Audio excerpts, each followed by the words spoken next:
2 Samuel 21. And there was a scarcity of food in the days of Daud for 3 years, year after year.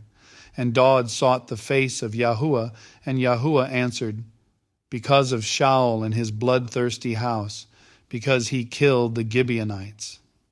The king therefore called the Gibeonites and spoke to them. Now the Gibeonites were not of the children of Yisharal, but of the remnant of the Amorites. And the children of Yisharal had sworn protection to them, but Saul had sought to kill them in his ardor for the children of Yisharal and Yehudah. So Daud said to the Gibeonites, what should I do for you? And with what do I make atonement, so that you bless the inheritance of Yahuah? And the Gibeonites said to him, it is no matter of silver or gold between us and Saul or his house, neither is it for us to put to death any man in Yisharal. And he said, whatever you say, I do for you. And they said to the king, the man who consumed us and plotted against us, that we should be destroyed from remaining in all the border of Yisharal, let 7 men of his sons be given to us, and we shall hang them before Yahuah in Gibeah of Saul, whom Yahuah chose. And the king said, I give them. But the king spared Mephibosheth, son of Yehonathan, son of Saul, because of the oath of Yahuah that was between them, between Daud and Yehonathan, son of Saul.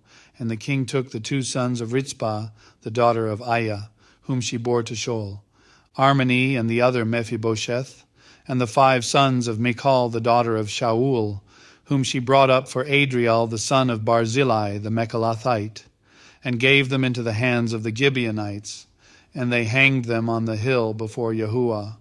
So the 7 fell together, and were put to death in the days of harvest, in the first days, in the beginning of barley harvest.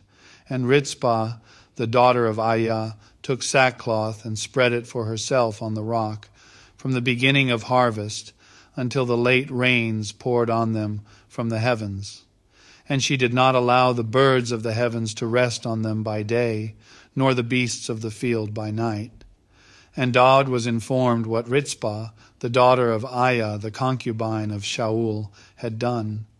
And Daud went and took the bones of Shaul, and the bones of Yehonathan his son, from the men of Yabesh Gilead, who had stolen them from the street of Beit Shan, where the Philistine had hung them up, after the Philistine had struck down Shaul in Gilboa.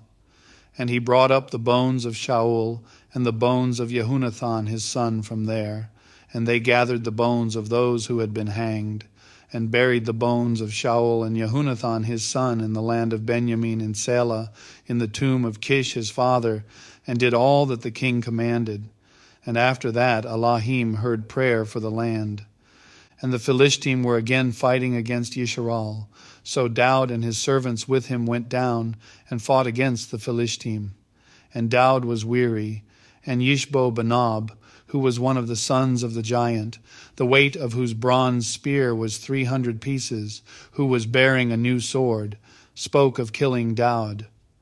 But Abishai son of Zeruiah came to help him, and smote the Philistine, and killed him. Then Daud's men swore to him, saying, do not go out with us to battle any more, lest you put out the lamp of Yisharal. And it came to be afterward that there was a battle again with the Philistine at Gob. Then Sibbecai the Cushathite smote Saph, who was one of the sons of the giant. And there was a battle with the Philistine again at Gob, where Elchanan son of Yare-Oregim, the Beit-Lechemite, smote Goliath, the Gittite, the shaft of whose spear was like a weaver's beam. And there was a battle in Gath again, where there was a man of great height, who had 6 fingers on each hand, and 6 toes on each foot, 24 in number. And he also was descended from the giants. And he insulted Yisharal, and Yehonathan, son of Shimei, the brother of Daud, smote him. These 4 were born to the giant in Gath, and they fell by the hand of Daud and by the hand of his servants.